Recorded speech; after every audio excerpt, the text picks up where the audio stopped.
Let me welcome Professor Kapilashrami from the University of Essex. Been working now with ACMS for a long time, or it feels like a very long time. Yeah, and primarily through the GEMS partnership. So Anuj, I'll pass over to you, and then we will open up for discussion afterwards.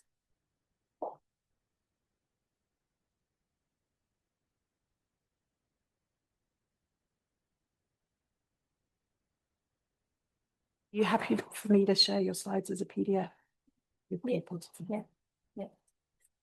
Yeah. I mean, the reason I'm sharing it it's a complicated system that we finally figured out. But there was some problem with the USB and encryption and all kinds of stuff, which those of you who know me, I would know that I don't understand. But we have crossed those technological challenges, and I'm here and delighted to be speaking to you. It's really exciting to be here, as Joe already mentioned. These are the real perks of being in academia, right? 80% of our time goes in doing stuff that is not what we think academia is about, or not as rewarding, right? It is about interactions like these, and also not only in one, thank you, not in one institution, but speaking to people who are coming from really very diverse institutional, political, economic contexts. And I think this kind of classroom spaces is what is most rewarding about academia. So thank you for organizing this. We had something very similar last year in Nepal when we gathered as GEMS, and I'm really pleased to see that with CORE and ACMS, we were able to facilitate this. Now, I want to just start. Becky's already introduced my day job, right? But I introduce myself as an academic activist who's trying to work across these very clear epistemic silos. Again, I'll reflect a little bit on that. And you drawing on research and the work in academia in order to bring about the change that we need to bring about to address the global health deficits that we see today, right? I chair MedAct, an organization of health workers in the UK, which is a sister concern of IPPNW, which is the International Physicians Network for Peace and Against Nuclear Armament. And MedAct in the UK has been working quite a lot on some of the issues that we have heard about in the context of migrants. So it leads a number of campaigns, including Patients and Not Passports, which is really trying to extend access to healthcare for asylum seekers. It also it is essentially engaging with a number of different campaigns, which together advance health justice and social justice linked to that. I'm also trustee of Health Poverty Action, which is represented here. And I will draw on some of the analysis that they have presented, again, really putting out very hard truths and critically interrogating the evidence and disrupting the evidence that we all often hear, or the discourses that we often hear about international aid dependencies, and so on. I forgot to mention People's Health Movement, but I'm going to draw on a PHM case study to talk about how health activism, social movements can bring about the change that we desperately need in times of today. And have been a long-standing member of People's Health Movement. So my brief was to really talk about tackling inequalities, actioning change for health justice, but in essence, really bringing in the most recent book we have done. I've done with two co-authors, Professor Neil Quinn in Scotland, again, a member of People's Health Movement, and Dr. Abhijit Das, based in India. And I will be introducing that in a bit of what the book is about and what the journey has been, and then talk specifically about key sort of the problem that and the premise for the book, the action for change, and the strategies and pathways that we have identified in the book. So, but before that, just introducing GEMS to you, since Joe mentioned, and GEMS is really now in its third year, like it's a 3-year-old baby, which is trying to find feet to run.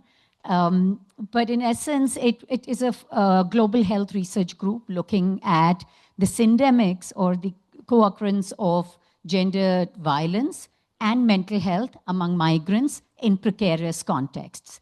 Now, the focus itself was driven by an understanding that the definitions and the administrative terminologies or labels that have been ascribed to migrants are problematic and are only giving sort of a partial understandings of migration processes, which you have really heard from both Suraj and Joe. We treat political migrants distinct from economic migrants, even though we know that refugees and asylum seekers significantly contribute to economies, or even undocumented migrants significantly contribute to economies. There are new terminologies being added to this migration health debate, including climate refugees and other terminologies, in order to try and understand the magnitude of the problems. But this kind of labeling and putting these categories into these, and specifically these administrative categories, and defining these categories around the kinds of migrants, or blurring it with the contribution, often takes us away from really understanding what the problem is, right? I'll come to that in a bit. So the idea was to really look at 5 different precarious contexts and look at different kinds of migrant population, and with the starting point of disrupting those migrant categories. Because we also know that in Global South, in many contexts, the international migrants often become part of the internal migrant labor workforce, whether it is some of the Bangladeshis who are moving in across states within India, or some of the Nepali migrants in India. And we've also seen something similar in the South African ANZIM context, where the point of entry might be an international border, but in essence, they're part of that loop within the country. So what does all this mean? And what are the risks that the journey poses? What are the factors that then determine their vulnerabilities or exposure to violence? And here we are conceptualizing violence broadly. We're looking at the gendered basis of not only domestic sphere of violence or intimate partner violence, but also looking at how looking at structural violence, looking at institutional violence, and the gendered basis of that. And linked to that, we're looking at mental health. Now, often these two issues and problems are seen in silos. And that also drives interventions which then focus on either mental health or gender-based violence. Some excellent interventions like One Stop Crisis Center, Tackling Violence, which will do a bit of counseling, but is not really addressing the different aspects of mental health. Likewise, you have mental health interventions that tend to often ignore gendered violence. So we wanted to look at this cycle. The context that I was referring to are very diverse and, of course, have changed over the last 3 years. We initially started with Myanmar, M-East ward in India and Mumbai, the Musina in South Africa, and actually Bay Bridge in Zimbabwe. And over the last 3 years, we've also moved from Myanmar because of the political situation where we could not continue the research objectives that we had planned. and are intending to continue with some of the development objectives. And then moving to Cambodia, finding a new context, again, of a very mixed form of migration and associated precarities among migrants. So that's where we are. It is a very eclectic group. It's a very exciting group. We have spent 10 days together. We're tired of each other, but we have been, we always love spending more time and having those very enriching discussions with each other. It brings together academics, it brings together development practitioners and NGOs, community-based organizations as well, together to generate new knowledge, improved understandings through 2 work streams. One is the evidence work stream and looking at existing data. The second aspect of the second evidence work stream is more experiential, so capturing the burden of violence and mental health through surveys, but also through lived experiences of migrants captured in interviews. And then through a series of participatory action work, co-design some of the public health solutions in order to disrupt this cycle. We've just finished our 3rd annual meeting and had the opportunity to also visit the Musina context and the Musina and Zimbabwe border, which was really enriching for everyone to understand a different context. There were researchers from Cambodia, from India. Sorry, the Indian researchers weren't able to join, but the Cambodia researchers, the Zim researchers, and organizations coming and trying to understand the very unique migration context in South Africa. Now, that's just a very quick introduction to GEMS. I'm very happy, and there are a lot of GEMSies here, so please feel free to engage with them on what the findings have been so far. But we are in that very interesting space where we're moving from data to making sense of this data and developing solutions with the communities. Now I come to what my brief was about. And just at the outset, I want to give you a context of why this book. This book has been the work of almost 4 to 5 years. I know that's been sort of an exceptionally long period, but that's how much time we really get to do, to write. And the context of this was very, and it has, the last 5 years have been marked by very significant and distinctive political uncertainties, massive changes in electoral democracies and constituencies across the world. That was just last year, the largest number of countries going through elections. And unfortunately, voting for some very far-right political parties. We had COVID-19, and connected to the pandemic, we witnessed not only a public health crisis, but a crisis that was also a crisis of governance, a crisis of solidarity, a crisis of development, and a crisis for societies, where we saw what we are currently seeing is very high burden of mental health resulting from the social isolation. We're seeing significant economic impacts, both on national economies, but also on economies of, at household economies, how that has impacted particularly more precariat workforce, including migrants. So we are in the context of this polycrisis, and this is a term now even acknowledged and used by the World Economic Forum in the last 2024 report, which really talks about the polycrisis being a concept where there are interconnected systems where one system witnesses a crisis or disruption that impacts on all other crises. And we're talking about the economic systems, we are talking about the political systems, we are talking about the public health systems, the environmental systems, and so on. Now, The second problematic, what that we saw and why we were compelled, was how in this space around health justice, around social participation, and now again, social participation with the new recent resolution that World Health was passed at the World Health Assembly, it has prioritized the idea of nothing about us without us, right? That for any sort of health system, any systems development, any program planning, etc., it is important to involve communities. But all these theoretical debates, as well as the evidence collection, continues to happen in very clear silos.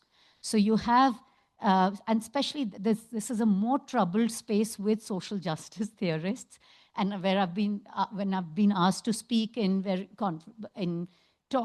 conferences and seminars at some very prestigious institutions in the global north, where much of the writings and theories are coming from on social justice, on participation, on health justice, I often realize that it's not coming from those who are actually involved in these social movements, right? So one of the attempts in this book has been to ground theory in the praxis. And by praxis, which is distinct from practice, we mean when we engage in practice to also make sense of the world and inform the world by generating theory, right? And I think this is really important. And what we are arguing for is the social movement praxis or participatory praxis should emerge from the actual practice, from organizations, from academics who are involved in these campaigns and health justice movements. The final point that I want to highlight is that in understanding these multiple or the polycrises and what is happening with these systems, what happened with COVID-19, we often ignore the colonial legacies of these inequalities of the problems that we are trying to address. And I'll give some examples around this in a bit. So this is the context in which we embarked on this process. It was an idea that Neil Quinn and I started working on. And then we also recognized how we reflected a little bit on our own positionalities, which are presented in quite detail in the introductory chapter in the book. And we reflected on the differences in where we are coming from. So Neil Quinn, an academic based in, a Scottish academic based in Scotland, myself, who is an academic activist, much of my training in India. Then I came to the UK and started my academic journey in the UK after doing a PhD there. And then we decided to bring in another voice from also the global south, but one that is also of practitioner, right? So both medical doctor, but also have been working in development organizations. And hence the process of writing was really very complicated, very messy, because we were talking across these very different positions and positionalities.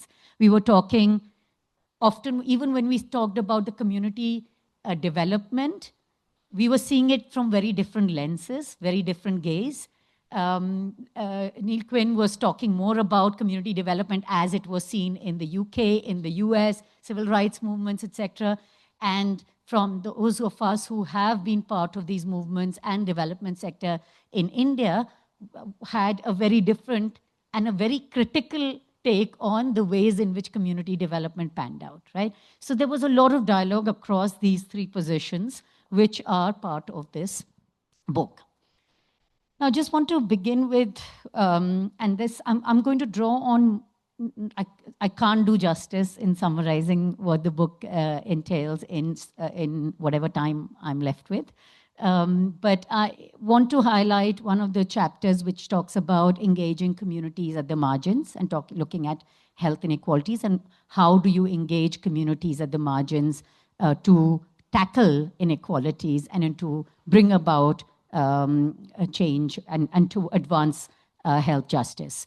So this slide, I mean, Suraj has done a great job in talking about how some of those inequalities are most felt, the whole healthy migrant effect. And it fascinates some of our students to even think about, how commonsensical it is that only people who are healthy tend to migrate, right? Apart from those who have experienced a lot of conflict and extremely or natural disasters. But I think it is really important to highlight who are the people who are most affected by the crises that we were describing. But let us look at the current status of health. I'm not going to go into a lot of data, but just want to show you these pictures and pick up one indicator, one marker of health inequalities, child mortality rate. It's often said that for developed societies, child health becomes a moral compass of developed societies. How well you do with children determines how good you are as a society, right? So if you see the significant disparities in the under 5 child mortality rate, and you'll see the darker red countries and contexts which have a significant higher mortality from 75 to 80 per 1,000 births, to other contexts like Australia, like some of the parts of Europe and the US. And in essence, what you also, in this particular map, you also see that countries that are with worsened under 5 mortality rates are all in sub-Saharan Africa. And if you look at the disparities around countries in sub-Saharan Africa, on average, have 18 times higher child mortality rates than countries in such as Australia, right? So this is the difference that we're talking about in child mortality. But this picture really reflects on cross-country differences, right? What do you think explains these? Why are rates so different, 18 times higher? So if you're a child born in sub-Saharan Africa, you're 18 times more likely to die by the time you're 5 years old, as compared to a child who's born in Australia. What do you think explains these differences? Come on. Are people, yes. Sorry? Health sector, can you expand on that more?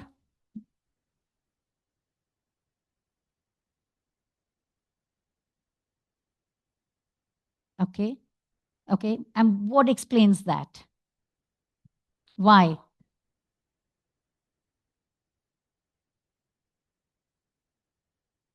Okay. Any other? Yes, Tifa.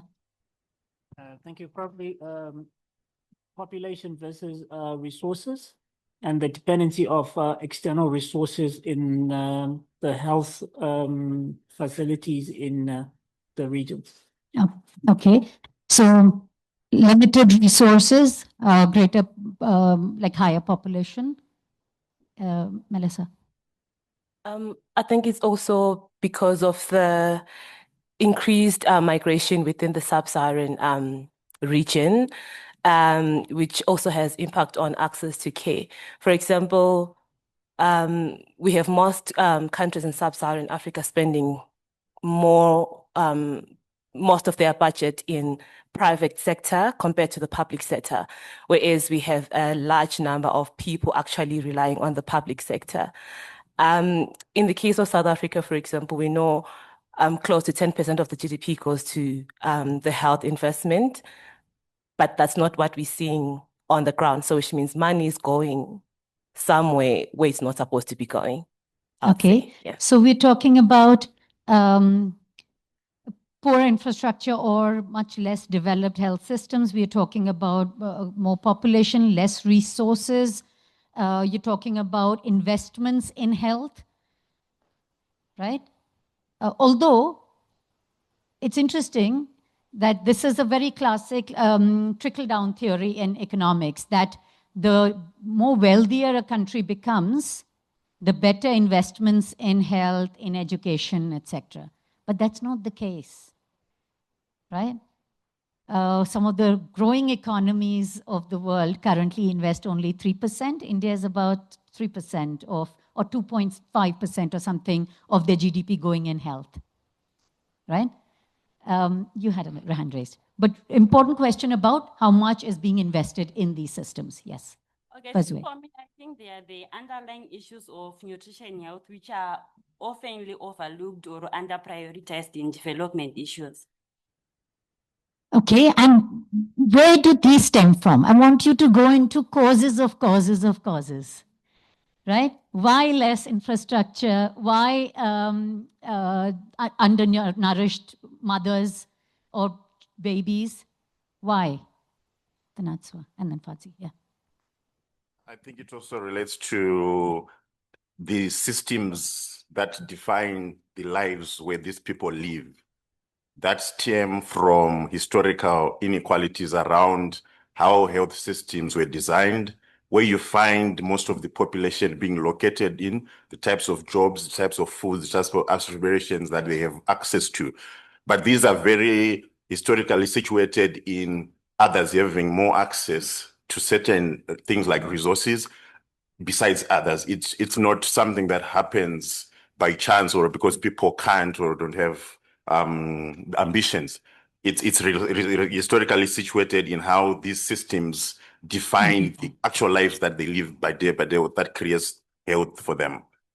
Thank you. So it is how these systems were developed, and important to go back into the history. It is no surprise that all countries with these high child mortality rates were former colonies who have witnessed centuries of colonial extractivism, complete, but also not only through colonial history, but subsequently through aid, structural adjustment, economic programs, also impacted on the debt that these countries have and the ability to build these systems.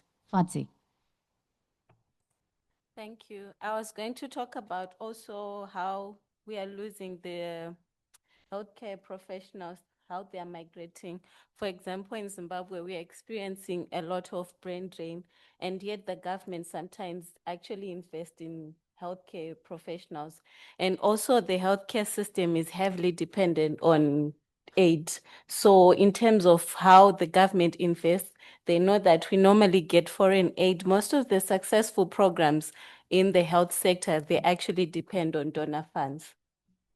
Absolutely. So the aid dependency, but also the coloniality of aid structures. How, and I will come to that very shortly. But I now want you to move away from the idea of looking at cross-country differences, and I want you to take you to a specific country context. Now, this is a map, a spatial map of Scotland's most populous city, Glasgow.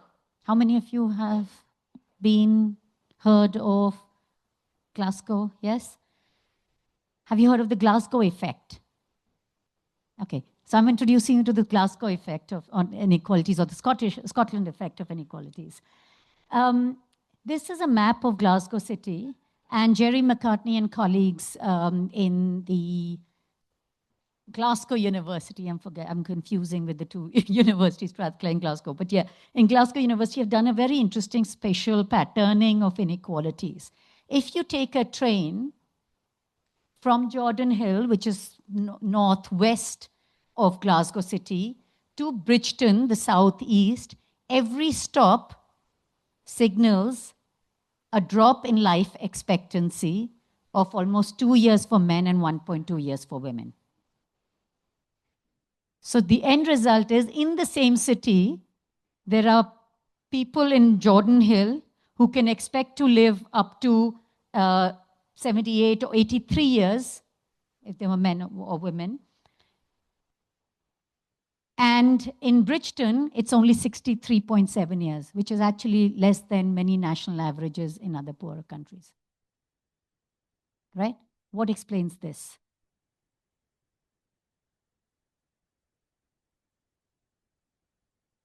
Yes.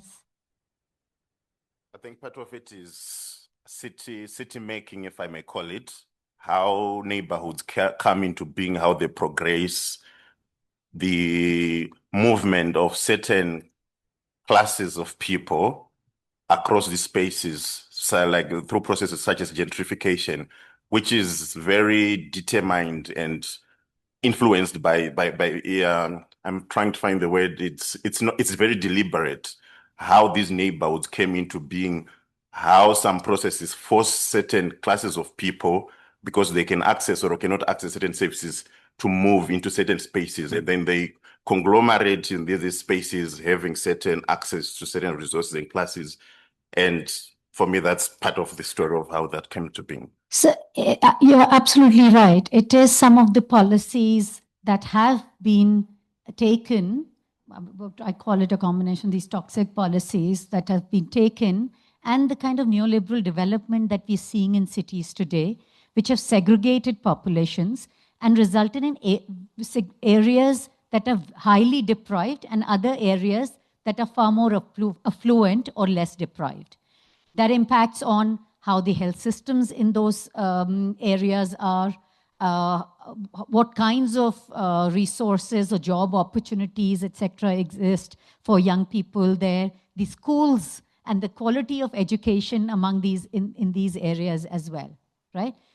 So you see within country, and this is we are in South Africa, and I am not very well versed with the ways in which this patterning exists, but I am always fascinated when I hear, because we were in Ponty City, for example, and how I was hearing about the different sort of crime rates, the different job opportunities, the racial segregation, all these impact on how developed a particular neighborhood is or how deprived a neighborhood is. And I'm sure you can share a lot of these experiences with regards to South Africa. So the main point I'm trying to highlight is inequalities. The inequalities and the differences that we are seeing are not just random or by chance, right? These are systematic. They result from a combination of historical as well as contemporary, current processes. The historical being and current being colonialism, the economic globalization that clearly was serving interests of the rich nations. Linked to that were the structural adjustment programs of the 80s and 90s that we saw in Africa, in South Asia, in South America. And what we are now seeing in many parts of Europe, the austerity agenda being applied selectively to on certain that is impacting disproportionately certain populations, including migrants, including refugees, asylum seekers. There are also these other macro processes that we see, the policy making, the kind of policies that are being introduced. And these forces are really stratifying societies, creating these very clearly unequal positions in society, which then determines who has access to healthcare, who doesn't, who has access to good quality education, are food secure, are housing secure, have employment, which is, have secure jobs and not precarious employment. And these are resulting in the kinds of unfair and preventable differences in child health that we saw, or in life expectancies, right? Now, these not random, unfair, preventable, and systematic differences that we see in health of people is termed as health inequalities. Right? There are very many different definitions that have been put forward. I'm using Hilary Graham's here. But in essence, these are not simply differences because of my BMR or my weight and height. These are differences that are not simply biological or genetic, but they are created and are complete, and are differences that are completely avoidable, right? So now that's the context again that we were talking about. There are several explanations for health inequalities. I do not want to make it a masterclass on health inequalities. Please attend my module for that. um, uh, but I just want to flag there have been different explanations provided for health inequalities. There are arguments around culture and behavior. A lot of attention has been paid in public health to thinking about how behavior of individuals or their cultural practices impact on their poorer health, right? There are material explanations which are talking about the area-based deprivation, the resource deprivation, not having enough access to tangible resources that are enabling your health. There are psychosocial explanations as well around stress, anxiety, and how that impacts on bodies, the whole connection between mind and bodies and how that affects health. And then finally, the social production of disease that we talked a bit about. Many of the conventional explanations around why different people have different health outcomes and health access often focuses on those sort of meta theories, right? What we fail, and this I'm going to give very concrete example with COVID-19. What it often fails to identify that how this health is distributed in society based on people's unequal positions, right? So like Suraj, for example, was giving the example of TB and the TB rates among migrants and non-migrants, right? Or host populations. There is a lot of work that has happened only in the last, I would say, 2 decades, which is now beginning to look at how, in order to understand inequalities, we need to better understand societies and how it is divided, how it is structured, right? And some of these social stratifiers have a very clear relationship between the individual person's identity, my ethnicity, my race, my education levels, my where I live, what I work in, how I get paid, to our social environments, the social economic structures in these societies, right? Please tell me where you're getting lost and you want sort of more concrete examples. Now, a lot of studies have also focused on those specific positions, like gender-based inequalities, right? Why do women fare worse in many of these health conditions, right? Or why do men? So interesting puzzle with mental health is more women report depression and anxiety. But when you look at suicide rates, there are more men committing suicide, right? That's a very simple thing, but why do you think that would be?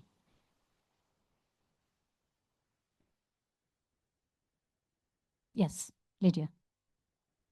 I think for men, it's the responsibilities that they carry for their families. Like trying to provide and sometimes not meeting those much needed resources for their families. Sorry, say that again, the last sentence, Lydia. I'm saying for them trying to provide for their families and not being able to meet whatever that the family needs. Okay, that can be one explanation. Any others? Yes. I would say maybe the social norms also, in that men are socialized in a way that they don't speak up, and also when they commit suicide, usually they use deadly weapons as compared to maybe women. Yeah. Absolutely. So a combination of these. There are social norms, there are gender norms, and in patriarchal structures which prevent men to go to the GPs or the health providers to report depression and therefore seek early interventions. I'm not suggesting that it is a very rosy picture for women. women are also not doing that. But if we just look at evidence, right, there are more women who are reporting early on as common mental health conditions, whereas men report it at much later or do not seek support in this process, and therefore more suicides. So gender inequalities literature really are systematically looking at what explains these differences.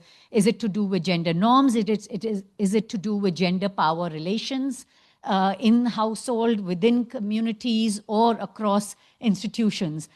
Is research gender blind, for example? What kind of conditions are being researched? What kind of solutions and drugs and products are being researched? And you see a very clear gender disparity there as well, right? A classic example is contraceptives. Much of the research in contraceptives goes into more hazardous contraceptives that are targeting women. When the safest contraceptives, there are very limited research which is done around how to improve the uptake of, say, condoms, which is non-invasive. But the research that continues to happen around products, around Norplant, injectables, and other contraceptives we see are mostly targeted at women. Right? So there are several big questions to be asked around that. Now, so similarly, there is also now studies around race and ethnicity, which are pointing to a disproportionate burden being on minority ethnic communities in all health conditions, and what prevents them from seeking healthcare in these contexts. In other contexts, you can think of indigenous status, right? In First Nations, or even in countries in India, in South Asia.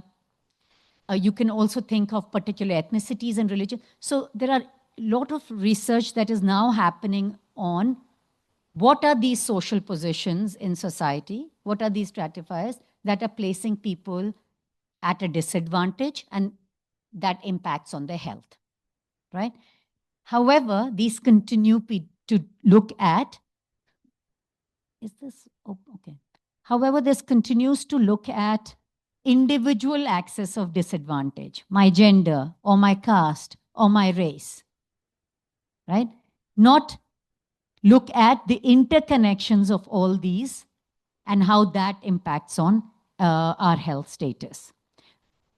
We experience our health not because simply we are a woman, but my experience of health is because I'm a woman from a particular community, raised in a country as a minority or as a migrant in the UK, right? With a particular level of job security. So it is the combination of all these that are impacting on our health. However, research and a lot of epidemiological research continues to treat these inequalities in single dimension of disadvantage. So this particular paper that I've highlighted here, and I'll be happy to share these, talks about why looking at only these single dimensions is not enough to understand and then address health inequalities problem that we see in our society. And what we need is an intersectional gaze. I'll give examples of COVID-19. Can I check how am I doing with time?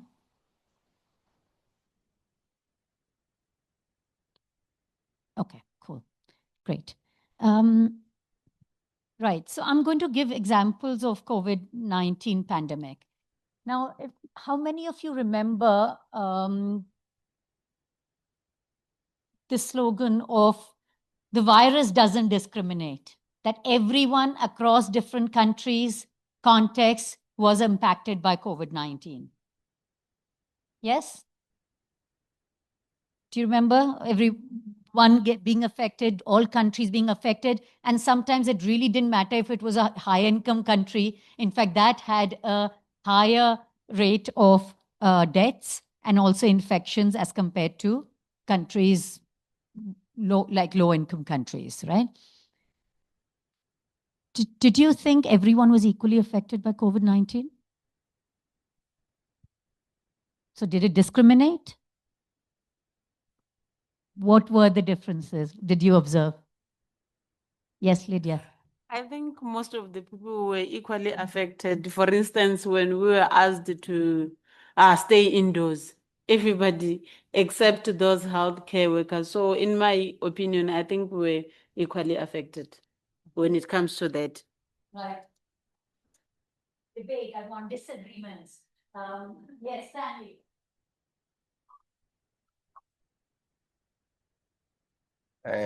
I would say I think we were not equally affected.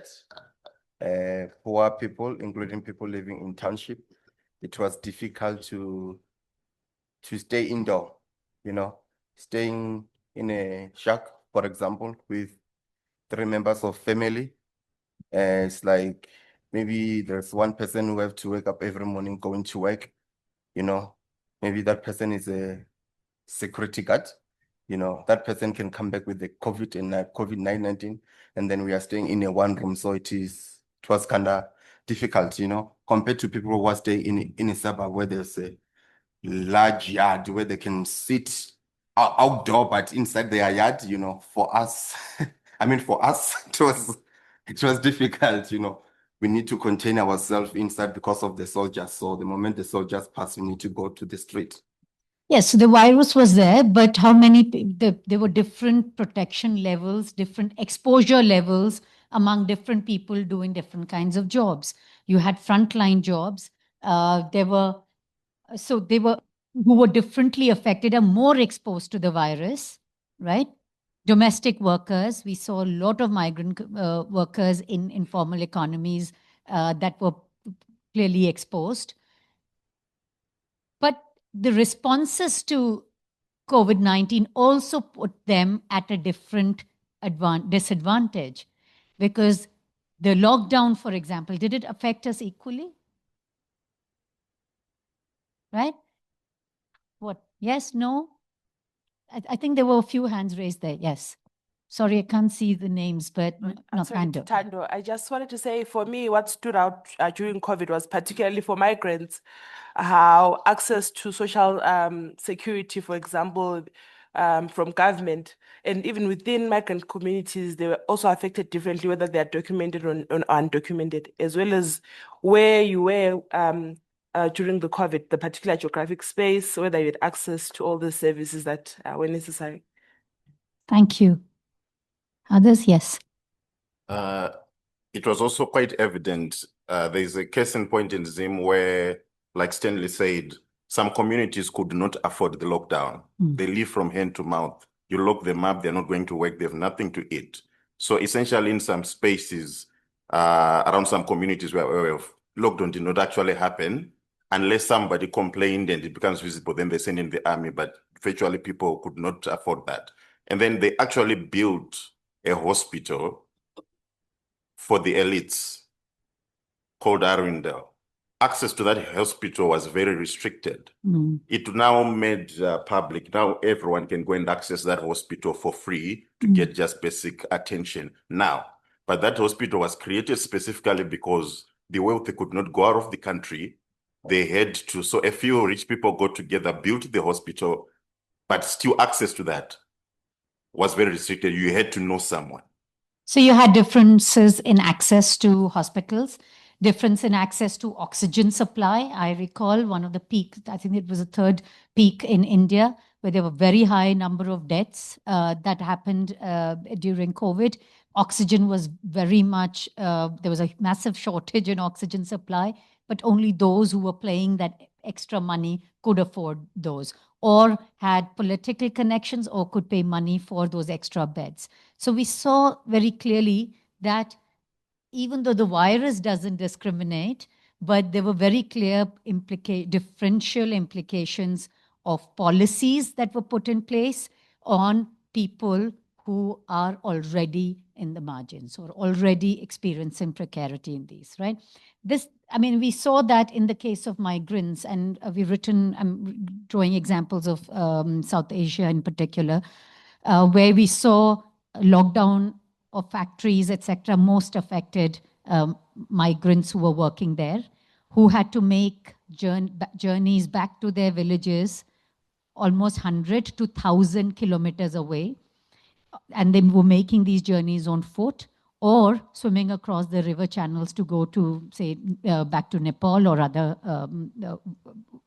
places where their homes were. We also saw that the provisions that were introduced in these factories, subsequently the relief measures that were introduced in the factories did not take into account that often the informal and most precarious migrant is not on a contract or a payroll in these factories. So therefore do not get these social protection systems or any relief measures, right? So that's one end of the differential impact. The other example I want to give is in the UK, and the example of health providers now. We knew that because health workers was the frontline force working during COVID lockdowns, that we found a disproportionate number of health workers dying during during COVID-19 pandemic, right? But if you closely observed, and much of the earlier data on COVID-19 was only coming around 3 variables, if you remember. Male, elderly, and comorbidities. These were the 3 risk factors, big risk factors that were identified. But of course, the different strains of COVID-19 was changing. But the 3 risk factors that were identified, being male, being elderly, and having comorbidities, were not investigated for how these comorbidities are distributed in the society. Comorbidities cannot be the cause, right? Yes, it is a biological risk factor. But if you look at what explains these comorbidities, who are comorbid in this population, you would see where the vulnerabilities lie, right? So when we started looking at, this was whole interesting discussion about health work, more when they started seeing that more Black, Asian, minority, ethnic health workforce was dying, there were all kinds of explanations that started coming into play, including some people arguing, saying, or hypothesizing that these are different cultures of care. So Black, Asian, minority health professionals come closer to patients and therefore get more exposure, right? So there were all kinds of these theories and hypotheses that were coming up. We started looking at data. We conducted a survey, and there was an ICOPE study. This is just one paper, but there is another paper where we started looking. We threw a survey and some open-ended questions and interviews. We looked at the protection, exposure of these health professionals in the NHS. And what we clearly saw was a very clear pattern. We only did this in about 570 health workers. We could not really disaggregate to each ethnic constituency, but what patterns very clearly emerged were that nurses, and in particular, those who were from minority ethnic backgrounds, were 3 times more likely to be redeployed to COVID wards and in patient-facing roles, right? We also saw a clustering of people in the front line, like porters, like cleaners, etc., or even for those who were doing catering work, who were there was a clustering of racial ethnic minorities in these jobs. And these were the jobs that were most exposed. We also did an intersection analysis to see whether this changes if there are more senior people. So like if you are a consultant, but from a minority ethnic.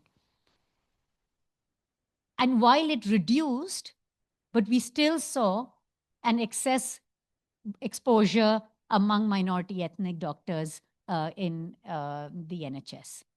So when there were few PPEs, for example, right, protection gear for COVID-19, who had access and what kinds of jobs, which were they, or what kinds of roles were they given during that time, there was a very clear systematic discrimination and racism underpinning that.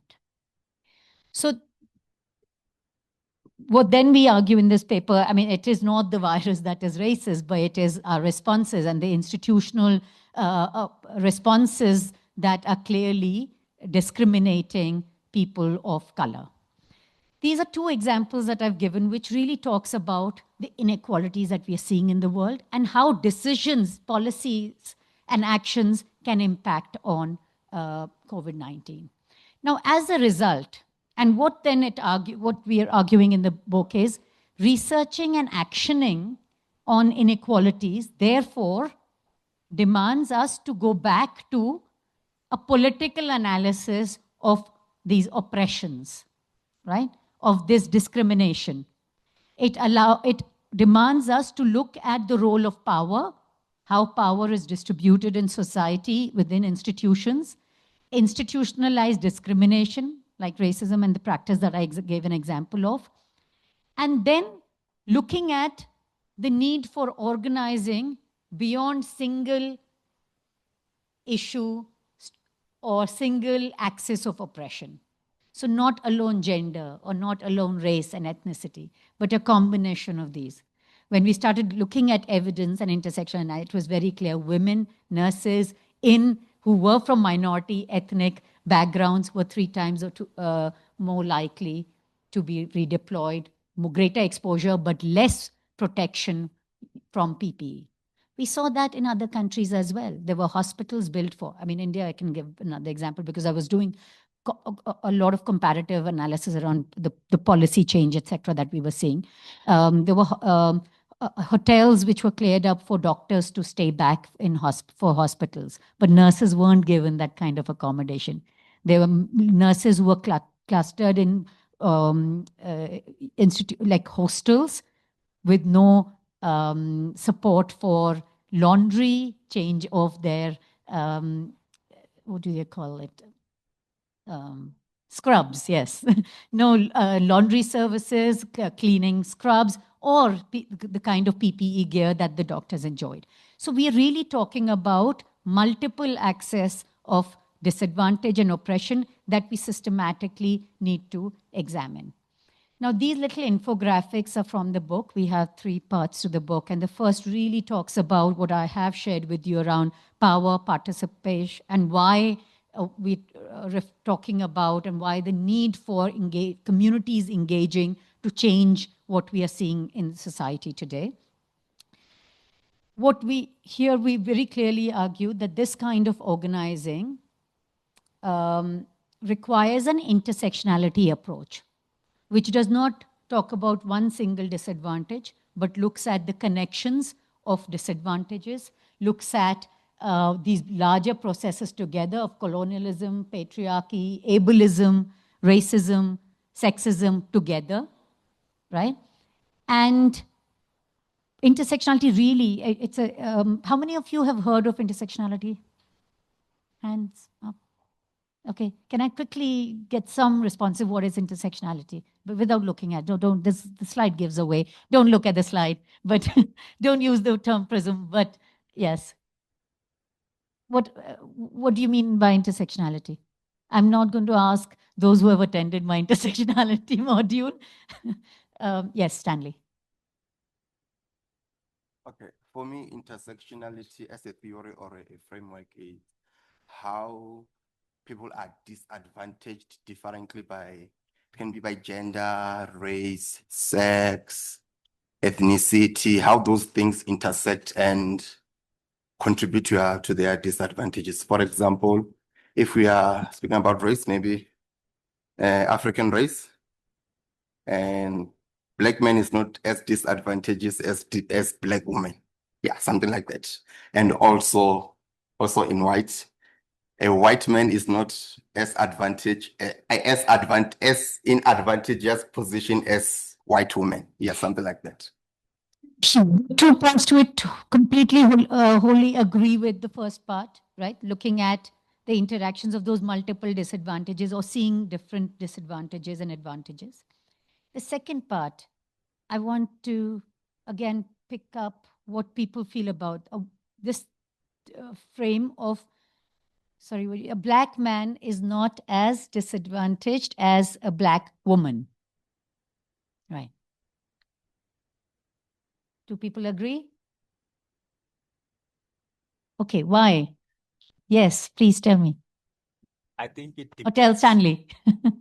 Yes. I think it depends with the context, you know. When it comes maybe to job opportunities, we find that nowadays women are more preferred as compared to men. You know, if you are a woman, you are likely maybe to be employed Okay. as compared to men. Okay. Do women agree here? Come on. No? Yes. Lelo. I think it depends with the context. I think in some spaces, women are still disadvantaged compared to men. So I think it just depends with the context. That's my take. How many would agree? Okay. Okay, so I say in And the I. job sector, they just classify that we also need female workers. It doesn't mean that they are not employing male workers. Yeah. So I don't think men are disadvantaged in that way. Okay. So you don't think that serves as a basis of an advantage or a disadvantage, right? Because the men already working, there are what we call as positive, of affirmative strategies and positive discrimination where you are improving the status of women by identifying. Okay. Shami. Oh, no, but yeah. Let me try and Okay. get it back. I don't know. I kind of feel like maybe that's not the question that we should be asking because there's so many different issues that come into play. Like we're talking about intersectionality, right? That's not something that's, how can I put this? Rather, we shouldn't be comparing, basically, is what I'm trying to say, because the intersectionalities present themselves in such different ways. And for me, the moment that we start saying, oh, this person is not as disadvantaged, well, there are many other contexts that make up their life. So yeah, I'm like, should we be So comparing? very interesting point, and I think this is where I was getting. But again, you have only so much money to spend on this municipality. Where would you move that money? How would you target that money to reach those who are most disadvantaged? Right. So we do need an assessment and analysis of disadvantages, but you're absolutely right. What intersectionality is asking you to avoid is homogenizing an experience, like universalizing an experience, like all women are disadvantaged. Yes, we know there are gendered disadvantages that women face, but women from a particular class versus or a caste or an ethnicity or an indigenous status, right? These collectively and cumulatively will impact on their position in society. So it is important to reflect and to capture data to understand all the different bases of disadvantage that we can see. So agree with Stanley, but when we are talking, even breaking it down further, which Black man are we talking about? Which Black women are we talking about? What are they coming from a more deprived areas, less deprived areas, education that they've had access to, healthcare they have had access to, and we've seen now migrant status being another stratifier or qualifier for these experiences. Because if it's a migrant Black man who has moved from a conflict affected area separated by the family at the border, right? Are we equating that Black man to all Black men? So I think it's that context and this the prism is important. So essentially, intersectionality is being referred to as a theoretical framework, as a methodological approach, as an analytical approach, but essentially how my own journey with intersectionality has been one of thinking of, okay, this is a useful theory, to now thinking of it as a prism to understand society and understand the social problems that we have, but also as a political tool to bring about that social change, right? So this infographic is based on a talk that I gave with Chiara Bodini for International People's Health University, and they drew how they see health, how they see what factors, macro processes determine health for individuals and how these issues are connected. Oh, okay, okay. So, right, the Q&A, I'll take a minute. Yeah, yeah. Okay, okay. So just want to bring back to the point about colonialism I made and what we argue in this book. So one is the intersectionality as the prism, but also decolonization and decoloniality as an important tool to affect and even understand those kind of problems that we are trying to address. But in terms of colonialism, I do want to emphasize just two very quick points. One, it's not a historical process. Often it is considered as how states accorded sovereignty to other state. Like those who were ruling one state, they physically withdrew from their land, and those nations became sovereign, free, independent nation states, right? This is the classic understanding of colonialism or colonization. But it's important to really reflect on to what extent colonialism is a historical phenomenon versus a contemporary phenomenon.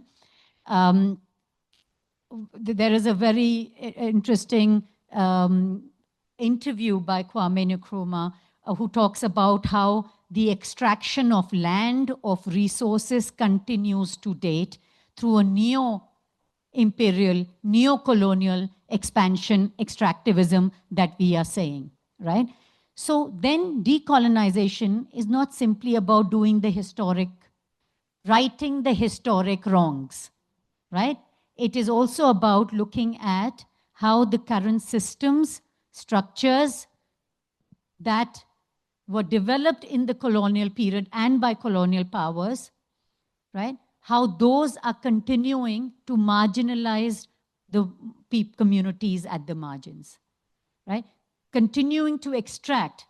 I mean, there are several examples, what we are looking at in the context of Palestine, the levels of hunger and starvation in Gaza among children, the stopping of aid by colonial forces, the conversations that are happening around US deploying their army in Ukraine to prevent further accession in exchange of minerals and ores, right? So there is continued extraction and development especially through developmental aid that we see today that continues to be the former colonization that we are seeing in more contemporary times.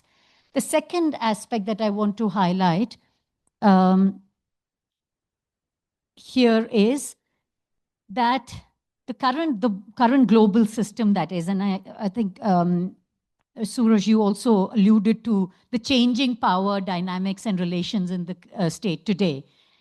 That colonialism and the neo-colonialism cannot be seen simply as the global north versus global south, right? Even in free, independent states, we are seeing colonization, we are seeing of more marginalized communities like indigenous populations, like removal, extraction of land, resources of those communities. We are also, it's not only a matter of across borders, it is also what is happening within borders. And that's also part of the story that we see in Scotland. That's also part of the story that we see in First Nations and in other contexts where we are seeing settler colonialism, right? Including the Israel and Palestine example. The other point with regards to neocolonialism is this very interesting graphic that Health Poverty Action did in one of its briefs, which I really like, of how the aid discourse is seen as these rich countries, people who are from taxpayers' money, rich countries supporting poor countries and their development, right? But the way in which international aid system is structured, you see there is more money going out of Africa each year than into Africa through aid. Right? This is through interests. This is through loan conditionalities. It is through access to minerals, trade, and other economic development opportunities. Right? So what we are seeing, we are continuing to see that kinds of colonialism to date. So what do we need to do about it? We are seeing as a result of what we we're talking about cross-widening inequalities. We're talking about oppression within states, within borders, as well as across borders, and a growing anger, frustration, disenfranchisement of people, but also divided societies. We are so divided today, and we're more divided than we have ever been before. You see the kinds of riots that have happened in very harmonious states. We see anti-immigrant attacks, we see xenophobia, we see homophobia. We're seeing this kind of divisions at every level. So the book is saying that why that is happening is because people are feeling a loss of social, economic, and political power. And in order to fight that loss, it is important to develop a countervailing power from below. So all that is happening from the top on communities and societies requires action from below. More global solidarity, movement building, and resistance from below.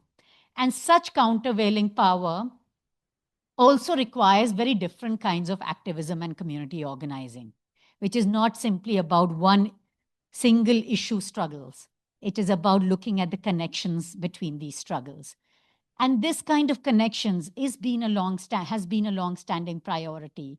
We have had Dalit feminist movements. We have had indigenous struggles around water, around deforestation, around toxic wastes dumping by corporate actors.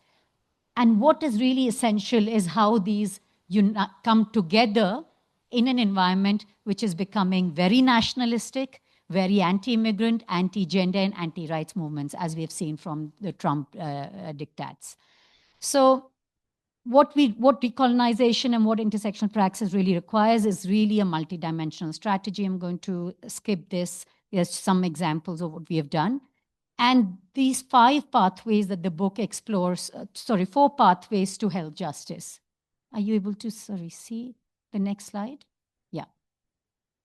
So these 4 pathways is very much about engaging those communities that are at the margins in ways that is empowering not just an individual, but empowering a collective, and the collective becoming part of the movement.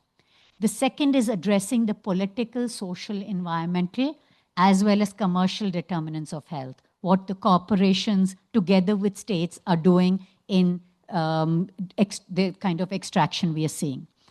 The third is strengthening accountability from below. We give plenty of examples where communities have come together in formal systems of accountability, demanding states to provide, say, for example, maternal health services or essential medicines. And they have enabled the change both at legislative level, right, by TRIPS relaxations to trade and I mean, I'm just thinking of a word for simplifying TRIPS. Trade, no, simplifying. So, yeah.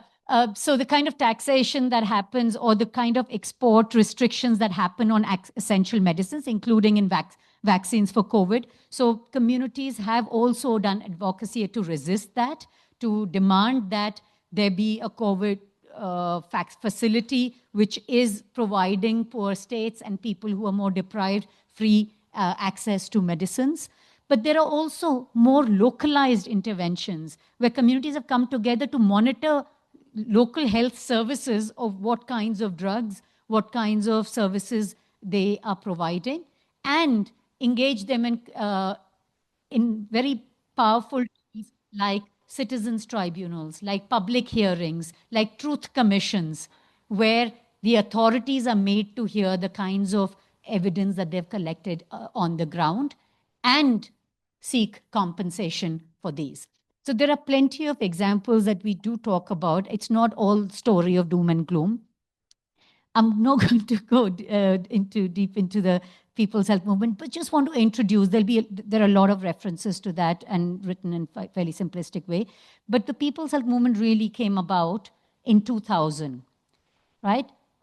to celebrate the failures of the international community in not addressing the goal of Alma Ata conference. If you remember, 1978 was this historic Alma Ata conference which said by 2000 we will have health for all.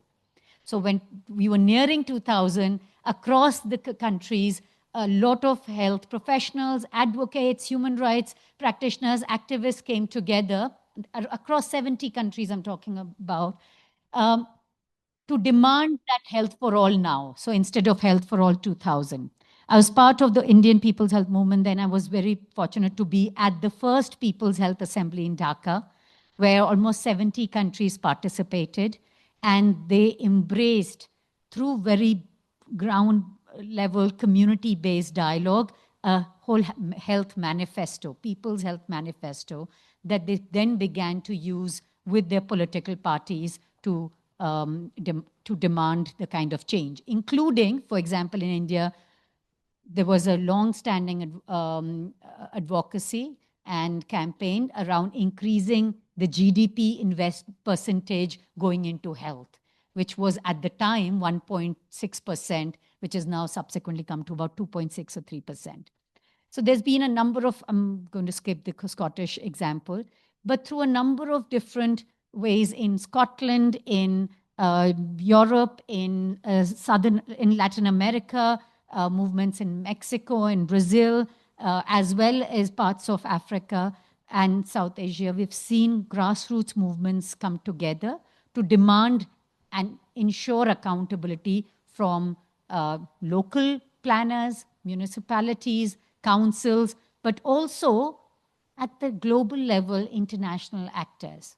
So we have a big constituency represented at the WHO, which is now part of the CSO Commission, the Civil Society Commission.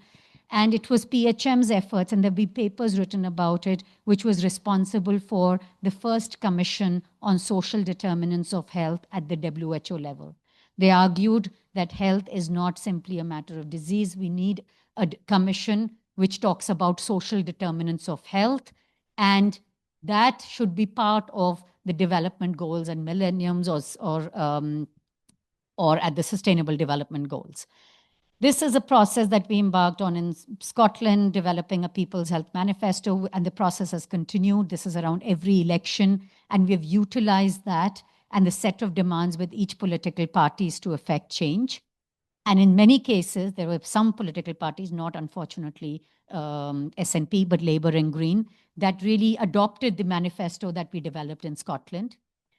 And what the book presents is several examples from across the world for these kind of cases. But in essence, what we're arguing is that this ground, the movement from below to address the power imbalances, the oppressions from the top, really requires us to connect the different issues.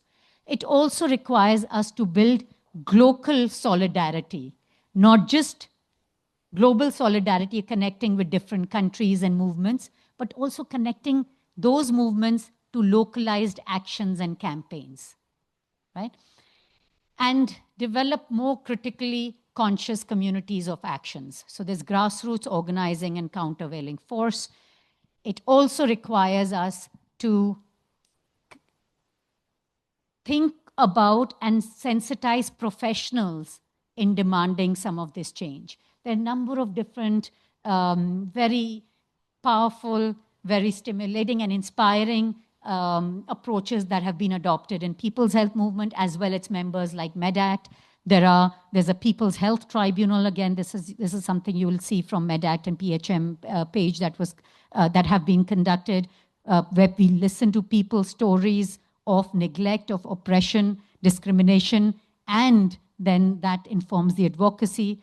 I already mentioned patients, not passports, but also training and sensitizing health providers in the UK who are beginning to extend the state monitoring of migrants. So there is the whole PREVENT program where teachers, doctors, etc. are asked to identify the radicalized people in the community and report them to the services. So we are now working with health professionals to really talk about how we counter this kind of anti-immigrant, and which is framed around terrorism, security threats, etc. But in essence, is just anti-human rights and anti-immigrant discourse. And there's several examples which are also now, I'm sorry, I'm not able to look at, are you able to see? Yeah, which is also attempting to reset the global order. Now, these demands are global demands. These demands are happening through advocacy at global level. Yes, sorry, I don't know what's happening with the slides. For example, I can see this slide.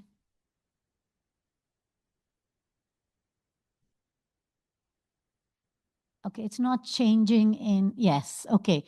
So these are examples of who pays for recovery after COVID-19. Should it be taxed from individuals by increasing taxes, or should we also charge corporations a tax, especially the corporations that have benefited from COVID-19, right? By the private providers who are selling test kits, some often erroneous, problematic test kits, or selling drugs. How do we ensure that it is people who have benefited and profited from this pandemic are paying into it? There are a number of other very promising examples, and I'll leave you with, on this note, the one that is happening right now around the International Conference on Financing for Development, where a big contingency is talking about decolonized approaches and the idea of circular cooperation, which is being led by the Global South advocates. And that's what is really essential at this time, where we are all in this together. This is the only time I will use David Cameron's words, that we are all experiencing these multiple oppressions in different ways, where in our own localities, in our countries, but also globally, and we need to resist that change. I'll stop there. Thank you for listening. And this is a little code which will give you some discount, which the publishers create for events like these. But thank you.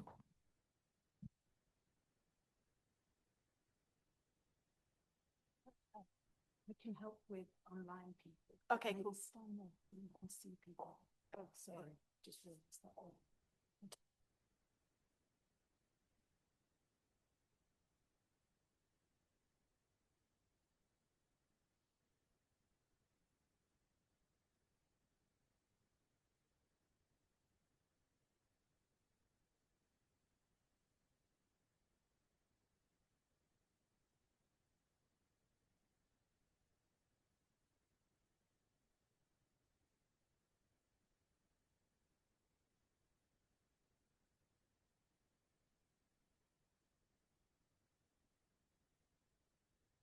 Aha, okay. Yeah, thank you so much. For me, it was such a fascinating journey through shifting that lens to health as a site of, or a systemic site of inequalities, and sort of really teasing that out, and both sort of, yeah, providing hope amidst a generally very depressing picture of where things are going. There's a lot I would love to ask, but I'm going to open up the discussion and open up for everybody here to ask questions or comments or reflections. Please keep your comment or reflection fairly brief. We don't have that long, but it would be great for as many people as possible to have the opportunity to provide some input, as well as the people online as well. So does anybody want to kick us off?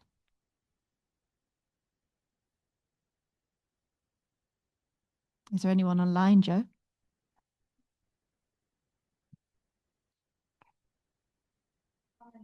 Just to feedback a couple of comments that came. Somebody online, Sizwe, says we are still in awe, so has not yet had time to process, but thanks. And we will be sharing Anuj's slides as a PDF just shortly. So there were some comments here about back into the COVID times, with differences around access, infrastructure, and governance, importantly, looking at refugee communities, issues around infrastructure or lack of infrastructure, meaning where people could or couldn't, somebody here was mentioning about being able to stay home, but obviously also about safety and space. people who are living in congested vicinities, migrants, frontline workers. And I think we could expand that to something that will be being discussed tomorrow afternoon when Blessing shares his PhD work, thinking about sort of like truck drivers and the movement of goods and services, whereas people were being contained, as it were, and we were protecting people, sort of in some way, but not protecting people involved in the movement of goods and services. Pascalia had a very nice question, which maybe is where we could start off. Hi, Anuj, I like how you highlighted activism as a key lever for change.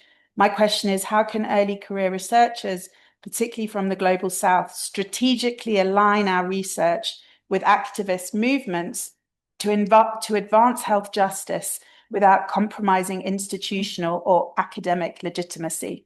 And Pascalia is a long-standing friend of the ACMS. She did her master's with us and is based in School of Public Health. So thanks, Pascalia. Over to you, Anuj.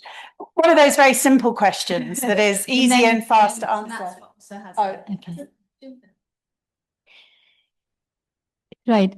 This is a very tough question, which is also probably something we're going to pick up on in the next session, where we are talking about what it means working across sectors, across the epistemic silos that I was talking about.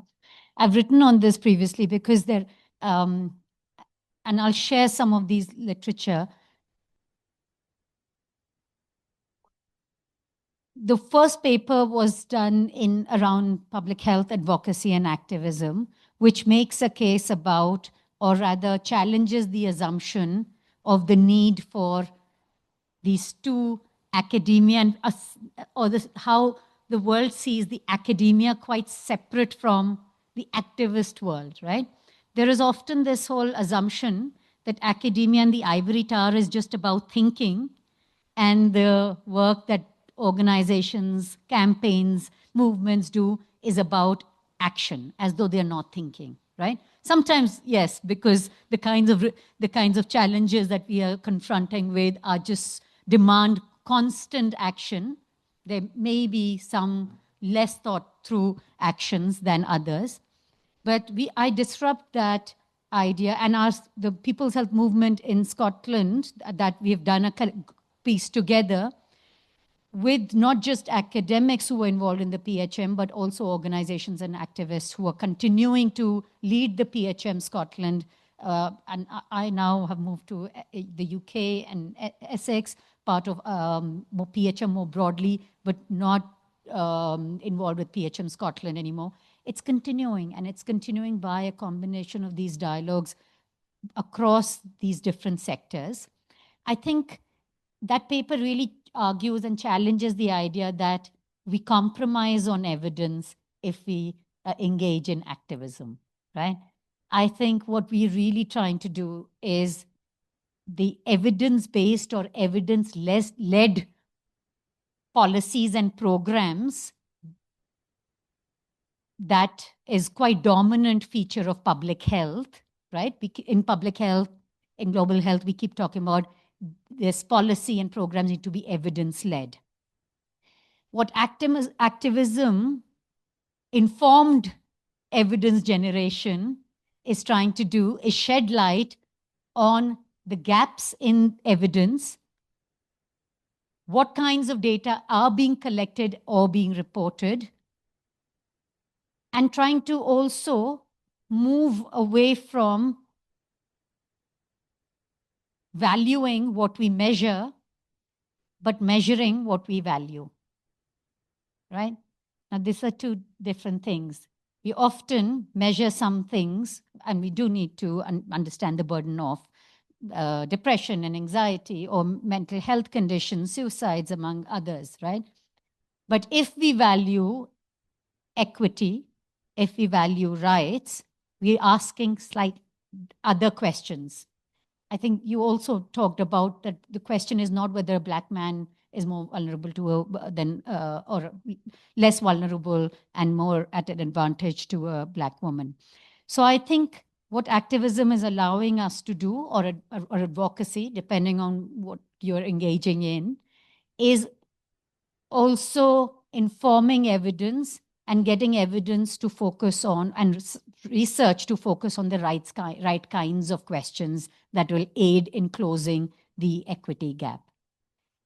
The argument made in that piece is that we are really talking about public health and social justice, each having public health has a normative intent.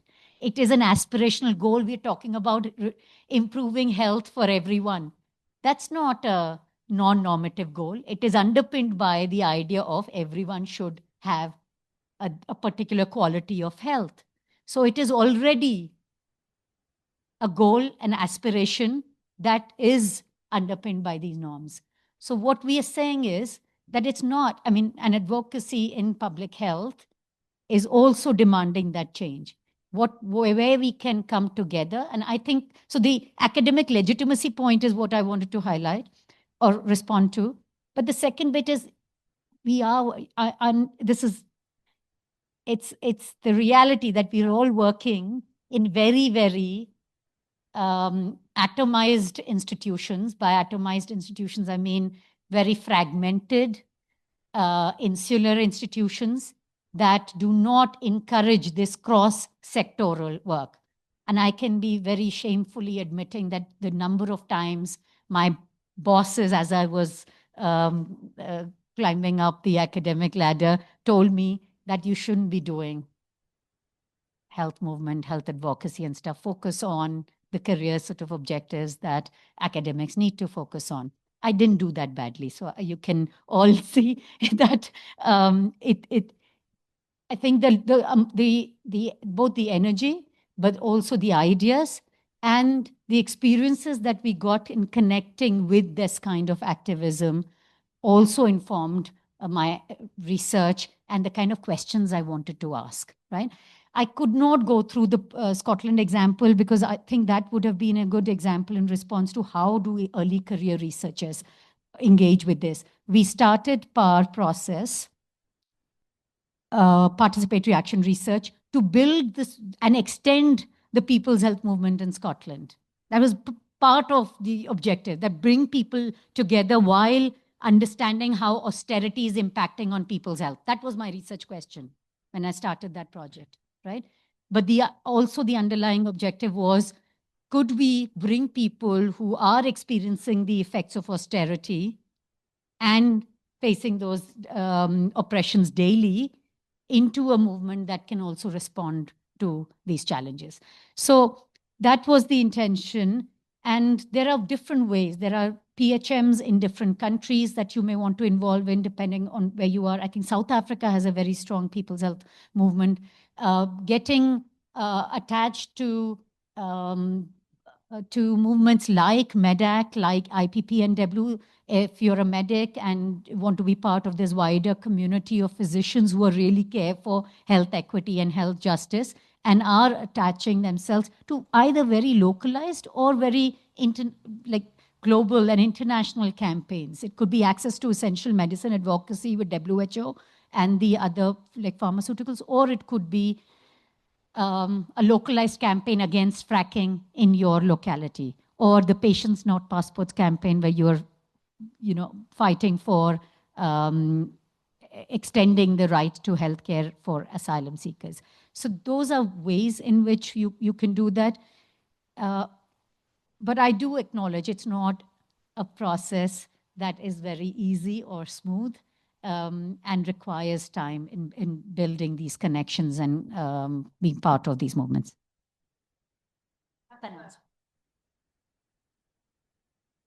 Thank you, Anuj.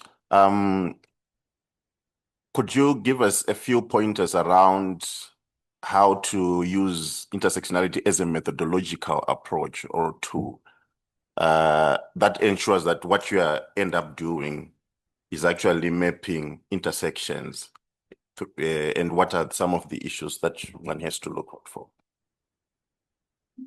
That's very unfair, Tanats, for you asking me to summarize that whole module you took on intersectionality 101 in a response to your question. So I will not give all because there are different ways to do intersectionality. There are different ways in which you implement intersectionality. You could be asking a question which is not looking at categories at all. That's an anti-categorical approach, and I do not want to use and confuse you with all these terminologies.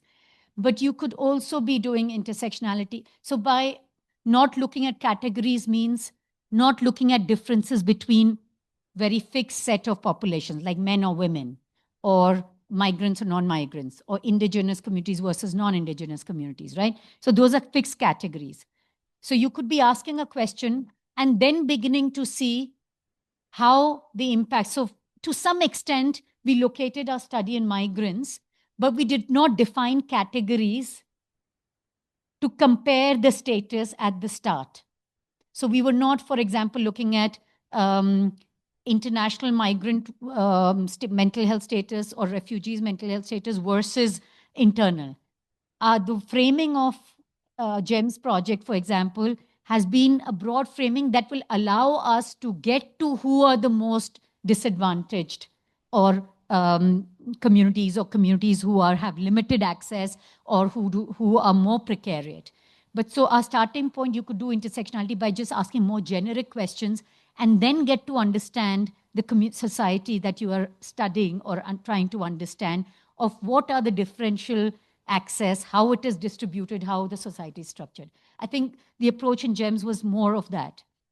Or you could start off by saying, develop, if you are well informed by which categories we are most disadvantaged or least, then you can also look at 2-3 sets of categories. A lot of intersectional studies have, for example, looked at the triumvirate, like the 3 axes in particular, gender, race, and class, right?